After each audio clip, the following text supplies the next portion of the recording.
Hello, and welcome to Every Day is Funny, the meditative morning show about newspaper comics.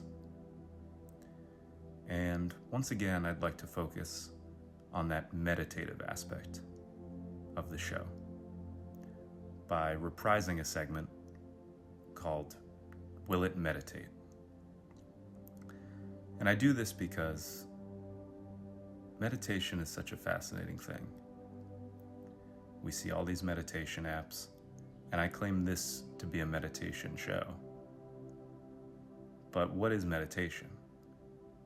A cursory glance online, looking up the definition, shows that it's just contemplative thought leading to contemplation, which is pretty broad, you know? And so is me talking, saying pretty much anything underneath a low synth track that's royalty free? Is that meditation? Or am I hijacking something that is of far greater importance than I give it credence for? Well, in an effort to discover what meditation is, this segment is me picking various speeches, excerpts, movie monologues, and just reading them very calmly. And I ask you to close your eyes as I do it, and perhaps in doing this exercise, we will determine, is this meditation? First time I did this, I chose Jeb Bush's entry into the presidential race of 2016, his speech announcing his candidacy. And based on the Instagram poll conducted afterwards, we were pretty split on if that was meditation. And so I have another excerpt I'm going to read, but in order to not influence the vote, I won't tell you what it's from until after I read it. So I genuinely would love if you close your eyes as I read what I'm about to read and see if it gets you into whatever your definition of a meditative mind state is. And then I'll tell you what it's from afterwards. Okay, here we go. So please close your eyes now. Green lights mean go. Advance. Carry on. Continue. On the road, they are set up to give the flow of traffic the right of way. And when scheduled properly, more vehicles catch more green lights in succession. They say proceed. In our lives, they are an affirmation of our way. Their approvals, support, praise, gifts, gas on our fire, attaboys, and appetites. Their cash money, birth, springtime, health, success, innocence, and fresh starts. We love green lights. They don't interfere with our direction. They're easy. They're a shoeless summer. They say yes and give us what we want.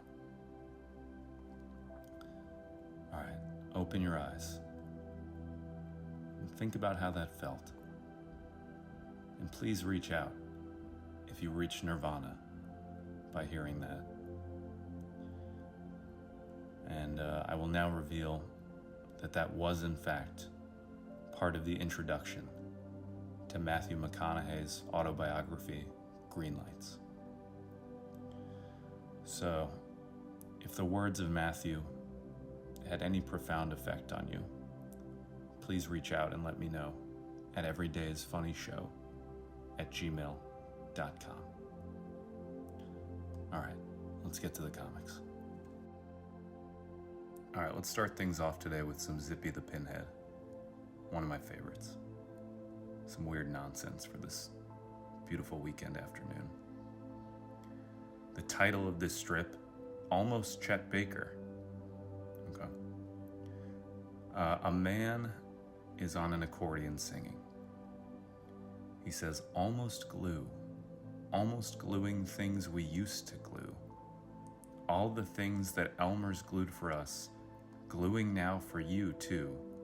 Super glue, almost gluing your little hand to mine. Almost you, almost me, almost glue. Wow, I could have read that for today's Does It Meditate? This is weird. Who is the audience for Zippy? Like, picture everyone you know in your life, aside from, like, me. Who would read this every day? A weird uncle?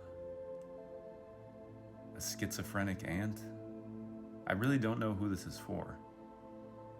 And, like, how do they come up with a strangely dressed man playing an accordion song about glue? Like, I think of myself as a kind of creative dude. I could never come up with this. Bill Griffith. Fascinating. We never see who he's performing to, if it's for an audience. There's no story set in place. It's just, this is the action that's happening. This is a man just singing about glue. And that's all you need to know for right now. Really interesting. Speaking of Bill Griffith, there is a link on the strip to zippythepinhead.com, and it looks like you can contact the author directly. This might be my chance. I'm gonna try and get Bill Griffith on the show. I would kind of be scared though. What if he said yes, and how would I navigate an interview with a man who writes something like this? I'd be like, so what got you interested in drawing cartoons? And you just go glue, glue, glue. Be like, all right, this was a mistake. But maybe it'd get viewership up. All right, let's move on to Mary Worth. I want to see how Mary and Wilbur are doing with Wilbur's dead goldfish situation. She's trying to comfort him, but this guy is just on the rocks. Okay, headline. As Wilbur confides in Mary, he says, I'm devastated by Stellan's death. He and Willa, as a pair, were named after Stell and me. Now that he's passed, it really hits home that Stell's no longer my partner. Sob. Okay. Mary's doing a good job. She's getting something out of him. He's revealing that maybe this isn't so much just about the goldfish. The goldfish was named, in part, on his old partner, and that's what the problem is. Again, I just think of, similar to Zippy, who sits down, you get your morning paper, right? This strip has been around for a while. You get your morning paper. Are you really thinking all right, there's all this real world news to check out? Do you open that paper and be like, hold on, I gotta see these 2 panels where Wilbur's still dealing with the loss of his goldfish? What person on earth? It's not the kids of the family. It's not the dads of the family. I guess people who might be into soap operas before they air in the afternoon might first go check out this. That'd be my guess.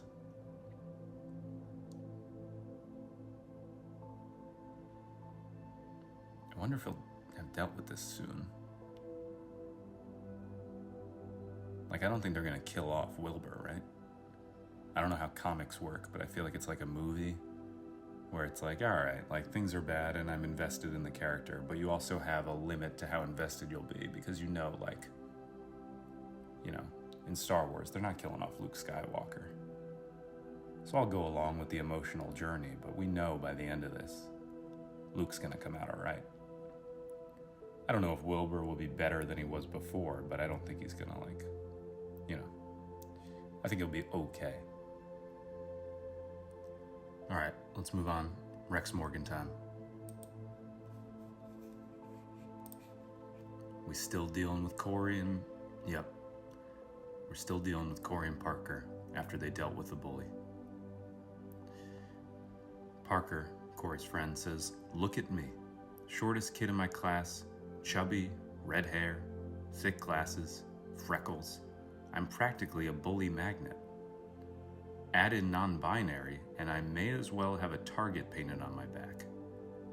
Corey says, "Nobody deserves to be bullied, least of all you, Parker. You're the smartest kid I ever met." Again, like I said this yesterday, do you think maybe it's not your appearance, Parker, but how just self-hating you are? Like, a bully's not going to come after you if you've got even a feather's weight of confidence. And I don't see even a feather on that scale. Something about that metaphor I just said sounded like really old-timey, but I believe it. You need some confidence, buddy. People can sense non-confidence from a mile away, and a bully's looking for it. It's like chum in the water. So if you're going around telling your best friend that you're chubby and have thick glasses and freckles and you should be made fun of, it's like, Jesus Christ. And I know it's tough to be a kid, but like, come on. Didn't you, Parker, also want to go up and do stand-up on open mic night? Like, if someone stubs their toe and says ow in the audience, you'll think they're heckling you and just run off stage in tears. I just like, come on, man. There's no way tomorrow we're also going to be following Parker being more self-deprecating.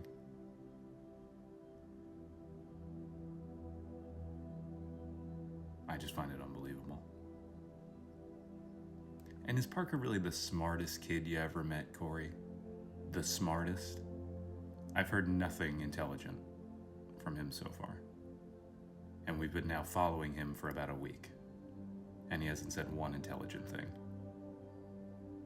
The only smart thing he said is pointing out all of his flaws. So I don't know. All right, let's check the comments. Bob Tice says, "You're the smartest kid I ever met. Now, Sarah Morgan used to be the smartest, but then our strip had a shift in thematic focus." That's an interesting meta comment, Bob. Referring to, I don't know why Sarah Morgan would have been the smartest, because this is the girl that gave the dog brownies and then felt guilty about it for 3 weeks after. So her intelligence level seems to be pretty similar to Parker's in my eye. Corey is actually the smartest guy we've ever met. He deals with bullies effectively. He's looking out for open mic nights. He's nice to his family. Corey's great. Yeah, is this making me miss the days of the brownie incident as we hear more from Parker about how much they dislike themselves? No, it's not making me miss the brownie incident, but I do want to see Rex again. Like, what is Rex doing? Don't his patients have any funny stories? Maybe he's dealing with somebody who got a football to the groin and he's like checking on him. That could be funny. What's Rex up to? Let's check in with him. Or at least let's get to the open mic night. I would love to see Corey actually attempt some open mic jokes. That leads me to a thought of what I'm going to comment. Let me type this out. Okay, this joke is a continuation from this conversation, and it's later at the comedy club, Parker arrives to support his friend Corey.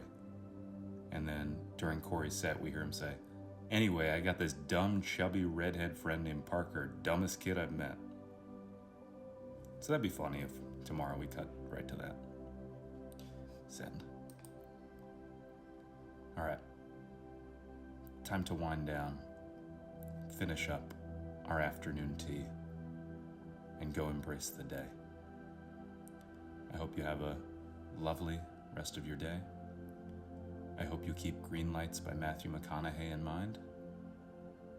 And remember, every day is funny.